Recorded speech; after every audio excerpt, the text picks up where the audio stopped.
இதுதான் கேடுகட்ட நிலைமைன்னு உதயநிதி விமர்சனம். அதாவது ஏதோ திமுக வந்து அதிமுகவை வந்து பலவீனப்படுத்தணும், அதுக்கான அவசியமே இல்லை. அதிமுக ஒன்றுபட வேண்டும் அப்படின்னு ஒரு சத்தம் வந்துச்சுன்னு வச்சுக்க, தினசரி சத்தம் கேட்குதுல. கோவில் வாசல்ல தேங்காய் உடைக்கிற மாதிரி அதிமுக உடைச்சிட்டாங்க பாஜக. எம்ஜிஆர் மாளிகை எதுக்கு? பாஜக காரன் வந்து பஞ்சாயத்து பண்றதுக்கா? இது பஞ்சாயத்து போட இடமா? அது வெக்கமா இல்லையா உங்களுக்குலாம்?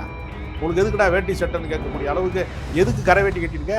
பாஜகவில் போய் நயினார் நாகேந்திரன் சேர்ந்தது மாதிரி போய் 50 பேர் சேர வேண்டியதான, கட்சியை கழிச்சிட்டு போய் சேருங்க. இல்ல பாஜக கட்டுப்பாட்டுல எதுக்கு அதிமுக காரன் இருக்கான்? இப்போ வேலுமணி தனியா கிளம்பி அவர் ஒரு தடவை நான் போறேன், எனக்கு மனசு சரியில்லை, நான் ஹரித்வார் பக்கம் போறேன் அப்படின்னா மொத்தம் எத்தனை அணி? சர்மிளா டாக்கீஸ் நேயர்களுக்கு வணக்கம். இந்த நேர்காணலில் நாம் சிந்திக்கிருப்பவர் அரசியல் விமர்சகர் திரு ராஜகம்பீரன் அவர்கள். வணக்கம். வணக்கம்.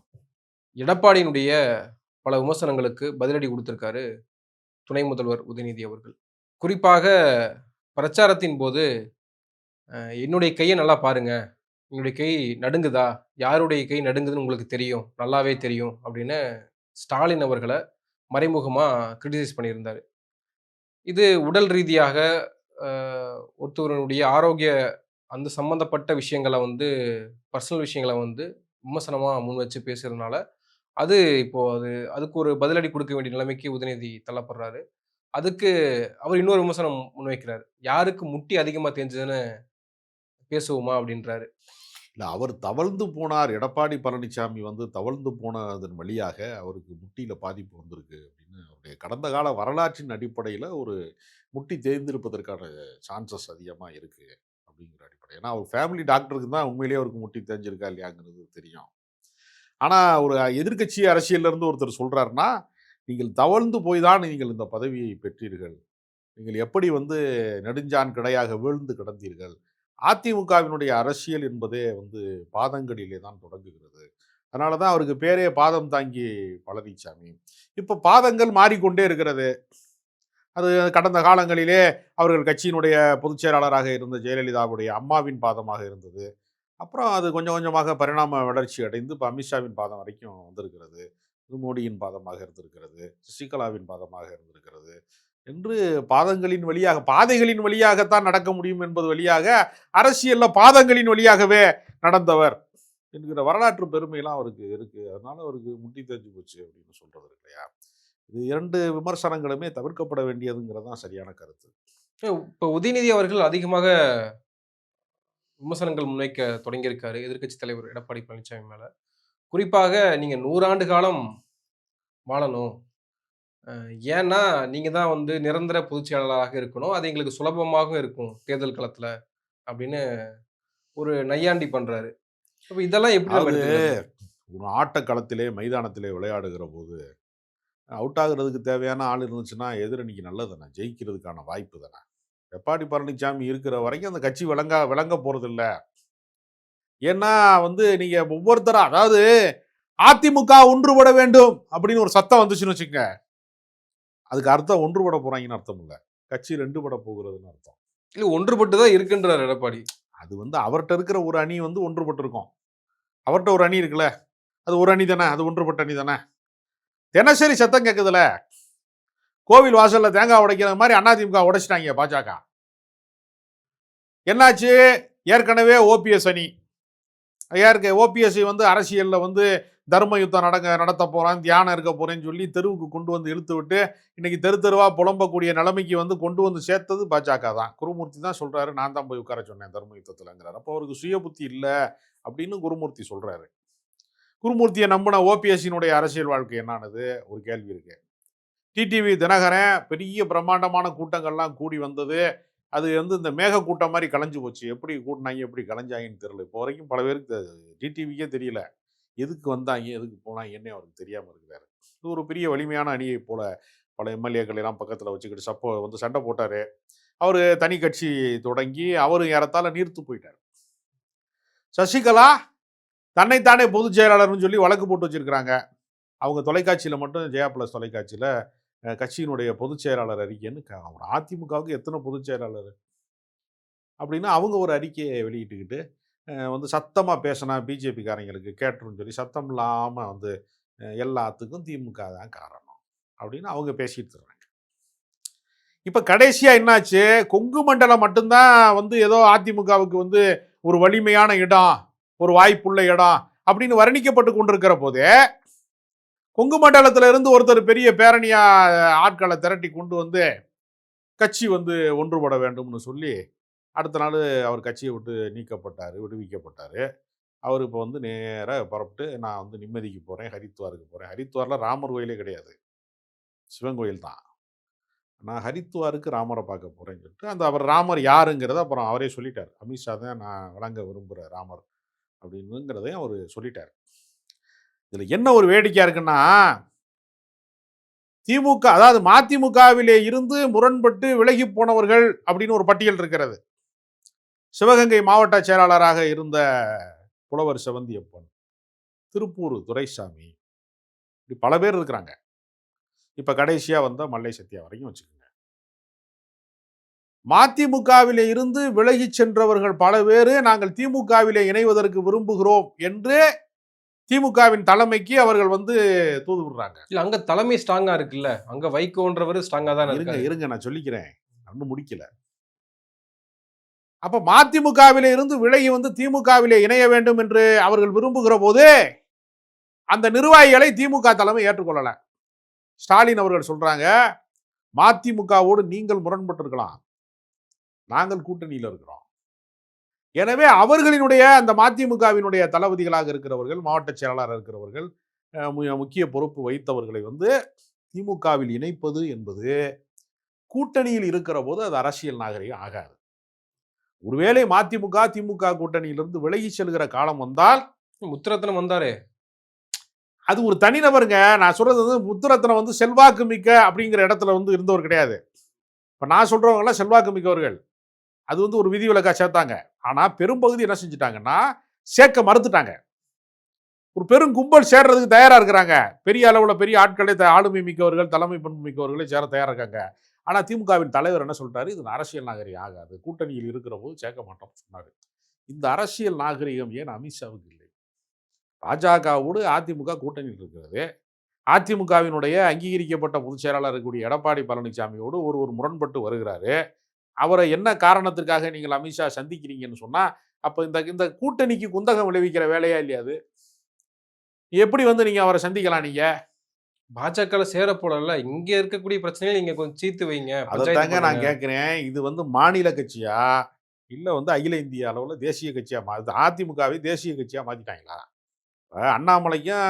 அண்ணாமலையினுடைய மாநில தலைவர் பதவியை வந்து நீக்கினாங்க, நயினாரை வந்து தலைவர் ஆக்குனாங்க. பல பேர் போய் கட்சி பதவி வேண்டும் என்பதற்காக போய் அமித்ஷாவை சந்தித்தார்கள், டெல்லிக்கு போனாங்கன்னா அவங்க கட்சியினுடைய தலைமை வந்து அங்கே இருக்கு, தேசிய தலைமை அங்கே இருக்கு, எல்லார் குடுமையும் அங்கே வச்சிருக்கிறாங்கன்னு அங்கே போனாங்க. இப்போ காங்கிரஸ் கட்சி இருக்கு, செல்வ பெருந்தகை எப்படி வந்து மாநில தலைவராக முடியும்? மல்லிகார்ஜுன கார்கே கிட்ட ராகுல் காந்திகிட்ட போய் பார்த்து தானே வாங்க முடியும். அப்போ டெல்லி தலைமை தான் வந்து தேசிய தலைமை தான் மாநில தலைவர் யார் என்று முடிவு செய்ய முடியுங்கிற நிலைமை அதிமுகவில் இருக்கான்னு நான் கேட்கிறேன். இப்போ அதிமுகவினுடைய தலைமை எடப்பாடி பழனிசாமியா அமித்ஷாவா? யார் தலைமையின் கீழ் இவர்கள் இயங்குகிறார்கள்? எடப்பாடி பழனிசாமியோட முரண்பாடு. இப்ப நான் என்ன கேட்கிறேன், கடந்த காலத்துல ஜெயலலிதா வந்து கட்சியை விட்டு நீக்கினாங்க செங்கோட்டையனை. அவருக்கு பல பெண்களோட வந்து உறவு இருக்கு, நடிகைகளோடு உல்லாசமாக இருக்கிறார் என்று அவருடைய செங்கோட்டையனுடைய மனைவியே வந்து புகார் அளிச்சாங்க. இந்த புகாரின் அடிப்படையில் கூப்பிட்டு செங்கோட்டையனை கூப்பிட்டு என்னையா இந்த மாதிரி இப்போ பிரச்சனை வந்திருக்குன்னு கேட்டதுக்கு, உண்மையான தகவல் அது. அப்புறம் உண்மை இல்லாத தகவல் அது. அவங்க கேட்குறாங்க, அம்மா அது என் பர்சனல்னாரு. ஓ உனக்கு அப்போ பர்சனல் வேறு தனியாக இருக்கா அப்படின்ட்டு கட்சியை விட்டு தூக்கிட்டாங்க அடிப்படை உறுப்பினர்ல இருந்து. அப்போது போர்க்கொடி தூக்குனாரா செங்கோட்டையன் ஜெயலலிதாக்கு எதிரா? என்னை எப்படி கட்சியை விட்டு நீக்கலாம், நான் எம்ஜிஆர் காலத்தில் கட்சிக்கு வந்தவன், நான் எவ்வளோ பெரிய ஆள் தெரியுமா அப்படின்னு ஜெயலலிதாவுக்கு எதிராக வந்து போர்க்கொடி தூக்குனாரா? அன்றைக்கு யாராவது அவரை விட பெரிய தலைவராக இருக்கக்கூடியவர்கள்னு சொல்லி வாஜ்பாயை பார்க்க போனீங்களா நீங்க? இது என்ன நடைமுறை நான் கேட்கிறேன். எதுக்கு உனக்கு ஒரு கட்சின்னு நான் கேட்கிறேன். எம்ஜிஆர் மாளிகை எதுக்கு? பாஜக காரன் வந்து பஞ்சாயத்து பண்றதுக்கா? அது பஞ்சாயத்து போர்டு இடமா? அது பஞ்சாயத்து பண்றதுக்கான இடமாக எதுக்கு நீ எம்ஜிஆர் மாளிகை மாத்திர? எம்ஜிஆர் வந்து அப்ப என்ன ஆர்எஸ்எஸ்ல உறுப்பினராக இருந்து வந்து பல இதுல எல்லாம் கலந்து கொண்டு அப்படி வந்தவர் அவரு தலைவரா? சுயம் சேவக அவரு எம்ஜிஆர். அண்ணாவை வந்து தன்னுடைய கட்சியினுடைய பேரிலே வைத்திருக்கிறவன், கொடியிலே வைத்திருக்கிறவன், அவருடைய கொள்கையை வந்து இதயத்திலே வைத்திருக்க வேண்டாமா? வெக்கமா இல்லையா உங்களுக்குலாம்? உங்களுக்கு எதுக்குடா வேட்டி சட்டைன்னு கேட்கக்கூடிய அளவுக்கு எதுக்கு கரை வேட்டி கட்டியிருக்க? பாஜகவில் போய் நயினார் நாகேந்திரன் சேர்ந்தது மாதிரி போய் 50 பேர் சேர வேண்டியதானே, கட்சியை கலைச்சிட்டு போய் சேருங்க. உங்களுக்கு எதுக்கு தனியா கட்சின்னு நான் கேட்கிறேன். இல்ல பிரச்சனையே பாஜக அதிமுக கட்டுப்பாட்டுல தலைமை கூட எதுக்கு தானே. அதிமுக காரன் இருக்கான்? இல்ல பிரச்சனையே அதிமுக தலைமை கூட தானே செங்கோட்டையனுக்கு. அப்ப யாரோட முறையிடுவார் அது? அப்போ டெல்லி தலைமை தானே. ஏங்க யாரிடம் முறையிடணும்னா அதிமுகவினுடைய சக தலைவர்கள் தானே. உங்க கூட அமைச்சரவையில் இருந்தவங்க, இன்னும் சொல்ல போனா ஓன் சிஷியன் தானே, செங்கோட்டையனுடைய சிஷியன் தான் எடப்பாடி பழனிசாமி. அவருக்கு சொந்த ஊர்ல சிலுவம்பாளையத்துல வந்து ஒரு பஞ்சாயத்து வந்து ஒரு பிரச்சனையாகி அடிதடி பஞ்சாயத்தாகி சொத்து தகராறுல ஒரு கொலை விழுந்து அந்த கொலை வழக்கில் இவரும் சேர்ந்து மாட்டி சிக்கி சீரழிஞ்சு செங்கோட்டையன்ட்ட வந்து நின்று அவர் செங்கோட்டையன் அவருக்கு பஞ்சாயத்து பண்ணி அவரை காப்பாற்றி விட்டு தான் அவர் அரசியலுக்கே வந்தார். செங்கோட்டையனை பார்க்கறக்கா வாசல்ல நின்றவர் தான் அவர். அப்போ உன் கட்சிக்காரன்னா நீ கட்சிக்காரனுக்குள்ள தானே பஞ்சாயத்து பண்ணணும். நீ தம்பி துரையிட்ட தான் சொல்லணும் என்னை வந்து எப்படி நீக்கலாம் தூக்கலான்னு. கட்சிக்காரர்களுக்கு உங்கள் கட்சி விவகாரத்தை உங்களுக்குள்ள தானே பேசணும். இல்ல அதுக்கு முன்னாடி ஒரு பிரஸ் மீட் கொடுத்தது தானே. டெல்லி பயணத்துக்கு முன்பாக ஒரு பிரஸ் மீட் கொடுக்கிறாரு, 10 நாள் கெடு விதிக்கிறாரு. அது இண்டிவிஜுவலா செஞ்சாரா, பாஜக தூண்டுதலின் பேரில் செய்தாரான்னு ஒரு கேள்வி இருக்கு. அந்த பிரஸ் மீட்ல அவர் என்ன சொன்னாரு? பாஜகவோடு கூட்டணி இருந்தால் 30 தொகுதிகள் வென்றிருக்கலாம் அப்படின்னு வேலுமணியே சொன்னார். வேலுமணிங்கிறவர் அந்த அந்த கட்சிக்கு வந்து ஒரு அண்ணா பெரியாருக்கு அடுத்து ஒரு பெரிய தலைவராக இருந்திருக்கிறாரு, பெரிய அறிஞராக இருந்திருக்காரு. அவரே சொன்னாரா இல்லையா? இப்போ பாஜகவினுடைய டப்பிங் வாய்ஸா, பாஜகவின் பின்னணி குரலாக இயங்க வேண்டிய அவசியம் செங்கோட்டையனுக்கு இருக்கு. அப்ப நாளைக்கு இன்னொருத்தன் கிளம்புறாங்கன்னு வச்சுக்கோங்க. இப்போ வேலுமணி தனியா கிளம்பி அவர் ஒரு தடவை நான் போறேன், எனக்கு மனசு சரியில்லை, நான் ஹரித்வார் பக்கம் போறேன் அப்படின்னு சொல்லி போய் அப்படின்னா இப்போ மொத்தம் எத்தனை அணி? இது அணிகளா அரசியல் பிணிகளான்னு கேட்கிறேன். அரசியலா இது? இதுதான் கேடு கெட்ட நிலைமைன்னு உதயநிதி விமர்சனம் பண்றாரு. அதாவது ஏதோ திமுக வந்து அதிமுகவை வந்து பலவீனப்படுத்துதுங்கிறான். அதுக்கான அவசியமே இல்லையா?